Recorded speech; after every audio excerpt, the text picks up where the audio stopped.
నమస్తే అండి. 'అన్నా ఇది అమెరికా' అదే మోహన్ మురళితో, అమెరికన్ దేశీ మోహన్ మురళితో. 'He who knows not and knows not that he knows not is a fool shun him.' తనకు తెలియదు, తెలియదని తనకు తెలియదు. కానీ తెలిసినట్టు మాట్లాడతాడు. అలాంటి వాడొక మూర్ఖుడు. వాడిని పట్టించుకోవద్దు. ఇది ఒక సాంస్క్రిట్ స్క్రిప్చర్. అలాగే ఒక పర్షియన్ ప్రావర్బ్ కింద కూడా చెప్తారు. ఈ స్క్రిప్చర్ మోడర్నైజ్ అయ్యి దాన్ని డన్నింగ్ క్రూగర్ ఎఫెక్ట్‌గా గత 15, 20 సంవత్సరాలుగా అమెరికాలో ప్రాముఖ్యత పొందింది. దాని గురించి చెప్దామని ఈ వీడియో. చాలా ఆసక్తికరంగా ఉంటుంది. డేవిడ్ డన్నింగ్ అనే ఆయన ఒక ప్రొఫెసర్ ఇప్పుడు మిషిగన్‌లో ఉన్నాడు. ఈ పేపర్ రాసినప్పుడు అతను కార్నెల్‌లో ఉండేవాడు. 1999లో రాసిన పేపర్. అతని స్టూడెంట్ జస్టిన్ క్రూగర్ పీహెచ్‌డీ చేసిన స్టూడెంట్. వీళ్ళిద్దరూ రాసిన paper unskilled and unaware of it. అసమర్థులు, తాము అసమర్థులమని వాళ్ళకి తెలియదు. People tend to hold overly favorable views of their abilities in many social and intellectual domains. అంటే సాంఘిక మేధా వర్గాలలో తమ యొక్క ఎబిలిటీస్‌ని చాలా ఎక్కువగా ఊహించుకుంటారు ప్రజలు అనేది. సో, దానికి 4 స్టడీస్ చేశారు. ఈ 4 స్టడీస్ ఎలాంటివంటే 3 విషయాల్లో. ఒకటి హ్యూమర్ గురించి, రెండోది గ్రామరు, మూడోది లాజికల్ రీజనింగ్. సో, ఒక స్టడీ మాత్రమే ఉదాహరణకి ఎక్స్‌ప్లెయిన్ చేసి చెప్తానది. ఈ స్టడీ లాజికల్ రీజనింగ్‌కి సంబంధించింది. అది ఒక క్లాస్ తీసుకున్నారు. Under graduate class psychology class 44 మంది విద్యార్థులు అందులో ఎలిజిబుల్ పార్టిసిపెంట్స్. వాళ్ళని ఏ క్లాస్‌కైనా 4 క్వార్టైల్‌గా విభజించొచ్చు కదా! లోవర్ 1/4 టాప్ క్వార్టైల్ అలా విభజించవచ్చు. ఊరికే ఆ గ్లాసులు అక్కడ పెట్టిందేంటంటే విజువల్ రిప్రజెంటేషన్ ఉంటుందనేది క్వార్టైల్ రేంజ్. అది ఎక్స్ యాక్సిస్ మీద పెడదాం అనుకుందాం. వై యాక్సిస్ మీద పర్సెంటైల్. పర్సెంటైల్ అంటే ఇప్పుడు ఉదాహరణకి నా నా ఎబిలిటీని నేను క్లాస్‌లో ఎక్కడ రేట్ చేసుకున్నానని మీరు అడిగారనుకోండి. నేను చెప్తాను నాకసలు ఏం తెలీదు. నేను ఐ పుట్ ఇట్ ఎట్ 0 అన్నా. అంటే దాని అర్థం I am at the bottom of the class అని నేను అనుకున్నట్టు. లేదు నేను అందరికంటే బెటరు. నేను టాపర్‌ని అంటే నేను 99 పర్సెంటైల్ అనుకోవాలి. నేను యావరేజ్ అన్నాననుకోండి 50. సో, అది పర్సెంటైల్ స్కేల్ అది. ఒక 20 క్వెషన్ ఎగ్జామ్ ఇచ్చే ముందు అడిగారు వాళ్ళని. నీ లాజికల్ రీజనింగ్ ఎబిలిటీని నువ్వు ఎలా రేట్ చేసుకుంటావు క్లాస్‌లో? నీ మిగతా క్లాస్‌కి నీకు నీ స్థానం ఎక్కడ అనుకుంటున్నావు క్లాస్‌లో అంటే ఇది పర్సీవ్డ్ ఎబిలిటీ. దాన్ని ఆ రెడ్‌లో మీకు కనపడేది పర్సీవ్డ్ ఎబిలిటీ. అంటే ఉదాహరణకి బాటమ్ క్వార్టైల్‌లో యాక్చువల్‌గా బాటమ్ క్వార్టైల్‌లో ఉన్నవాళ్ళు వాళ్ళని వాళ్ళు 69% ఆహ్, 69థ్ పర్సెంటైల్‌లో ఉంటామని చెప్పి వాళ్ళు అంచనాలు వేసుకున్నారు. ఇది. అది ఏసుకున్న అంచనాలు. ఇది ముందు టెస్ట్ తీసుకోవడం ముందు. టెస్ట్ తీసుకున్న తర్వాత అడిగితే, "నువ్వు టెస్ట్‌లో ఎలా చేసావు అనుకుంటావు?" అని అడిగితే, దాదాపు వాళ్ళు టెస్ట్ తీసుకోవడానికి ముందు ఎలా అనుకున్నారో అలా అనుకున్నారు గానీ కొంచెం తగ్గింది. ఆహ్, కానీ యాక్చువల్ టెస్ట్ స్కోర్ మెజర్ చేసింది ఇప్పుడు మీకు బ్లూలో వస్తున్నది. అది యాక్చువల్ టెస్ట్ స్కోర్ అన్నమాట అది. అంటే ఇప్పుడు బాటమ్ క్వార్టైల్‌లో ఉన్నవాళ్ళు వాళ్ళ స్కోర్ యాక్చువల్‌గా 12 they are like in the 12 percentile ఏరియాలో ఉన్నారు వాళ్ళు. వాళ్ళు they estimated themselves to be somewhere between 62 and 69%గా ఎస్టిమేట్ చేసుకున్నారు. అంటే అది ఆ పర్సెప్షన్ గ్యాప్ అంతుంది. వాళ్ళని వాళ్ళు అంచనా వేసుకున్నది 65% అయితే వాళ్ళకి ఉన్న సత్తా 12%లోనే పర్సెంటైల్ శాతం అంటాం కాదు. పర్సెంటైల్ ఈస్ డిఫరెంట్ ఫ్రమ్ శాతం కదా! సో, ఈ గ్యాప్ ఏదైతే ఉందో నిజానికి, వాస్తవానికి అంచనాలకి మధ్య ఉన్న గ్యాప్‌ని డన్నింగ్ క్రూగర్ ఎఫెక్ట్ అంటారు. సరే ఇది హ్మ్, దాని యాక్చువల్ ఎక్స్‌పెరిమెంట్ అది. కానీ వీళ్ళు చేసిన ఈ 4 ఎక్స్‌పెరిమెంట్స్‌ని ఒక క్రోడీకరించి దానికి ఒక ఎఫెక్ట్ కింద చాలా థియరీలు పెట్టారు. వాళ్ళు చేసింది నేను అన్ని చూడలేదు. యాక్చువల్ పేపర్ అయితే చదివాను గానీ, ఇది వాళ్ళ సిద్ధాంతమో కాదో నాకు తెలీదు. ఆథర్స్ సిద్ధాంతమో కాదో.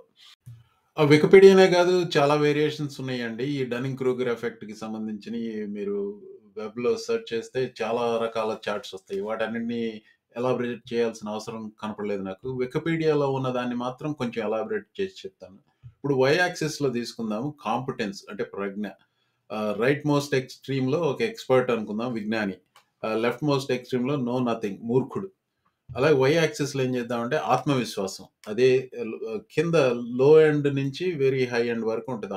ఆత్మవిశ్వాసం, కాన్ఫిడెన్స్. ఈ జనరల్ ట్రెండ్ ఎలా ఉంటుందంటే ఒక కర్వ్ లాగా ఈ బ్లూ కర్వ్ తీసుకుంటే నాకు అన్నీ తెలుసు అనేవాడు కొంచెం మూర్ఖుడి స్కేల్ డైరెక్షన్‌లో ఉంటాడు. దాన్ని పీక్ ఆఫ్ మౌంట్ స్టూపిడ్ అంటారు దాన్ని.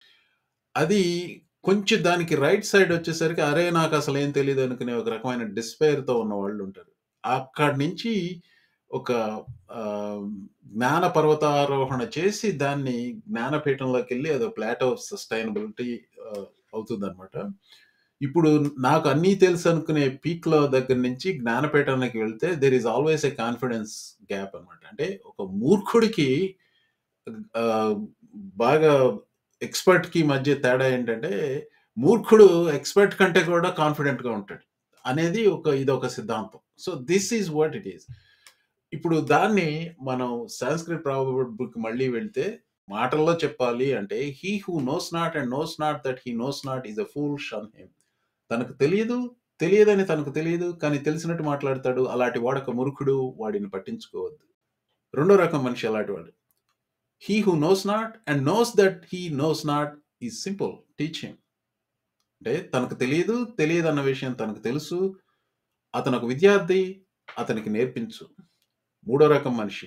హి who knows and knows not that he knows is asleep. Awaken him. తనకు తెలుసు, కానీ తెలుసు అన్న విషయం తనకు తెలీదు.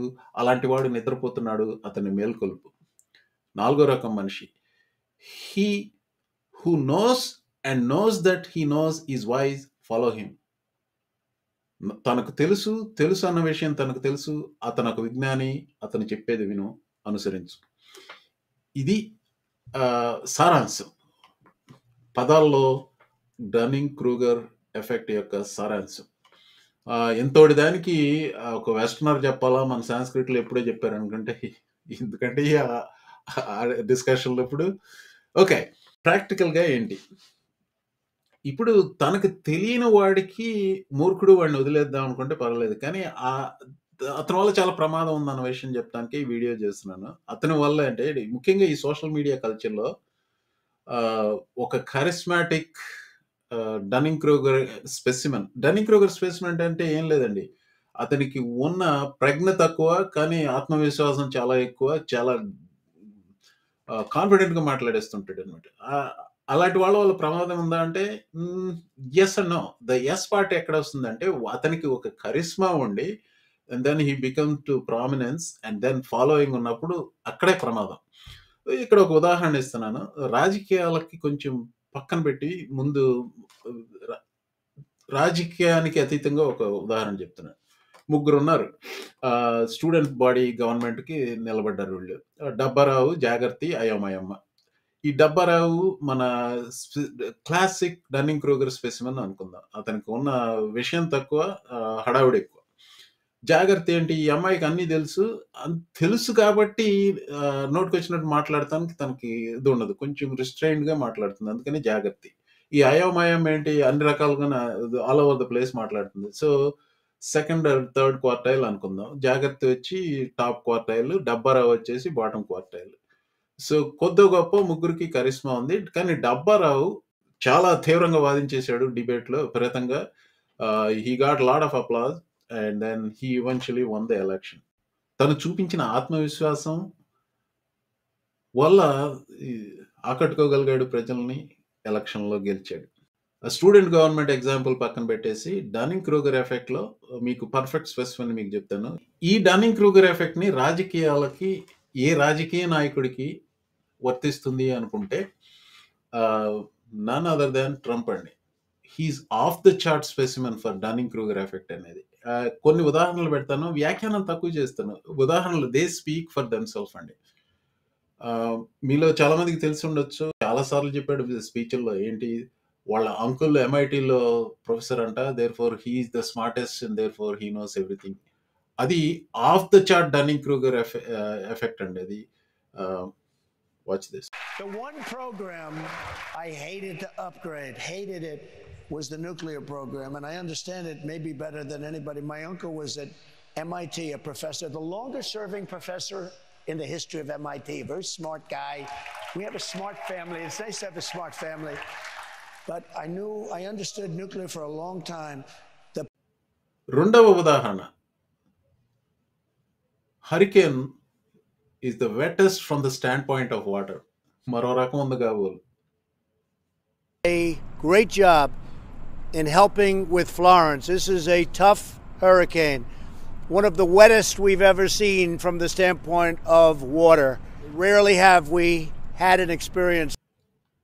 మూడవ ఉదాహరణ, ఒక ప్రొఫెసర్గా నేను చూస్తుంటానండి. ఏదన్నా ఎప్పుడన్నా వెరీ రేర్, నేను ఇంజనీరింగ్ ప్రొఫెసర్ కాబట్టి నాకు ఒక అడ్వాంటేజ్ ఉంది. నేను అన్ని ప్రాబ్లమ్స్ ఇస్తాను. డెస్క్రిప్టివ్గా ఏదైనా రాయాలంటే కొందరు విద్యార్థులు రాస్తూ ఉంటారు సోది, అసలు సంబంధం ఉండదు అడిగిన దానికి చెప్పిన దానికి. సో నవ్వుకుని ఊరుకోవటమే కానీ ఏం చేస్తాం మనం. అది గెటిస్బర్గ్ వార్ గురించి తెలియని president. Gettysburg War, that's where the final battle of Civil War happened. అక్కడ Abraham Lincoln gave a speech and everything. అలాంటి వార్ గురించి ట్రంప్ ఇలా అన్నాడు. వావ్, గెటిస్బర్గ్.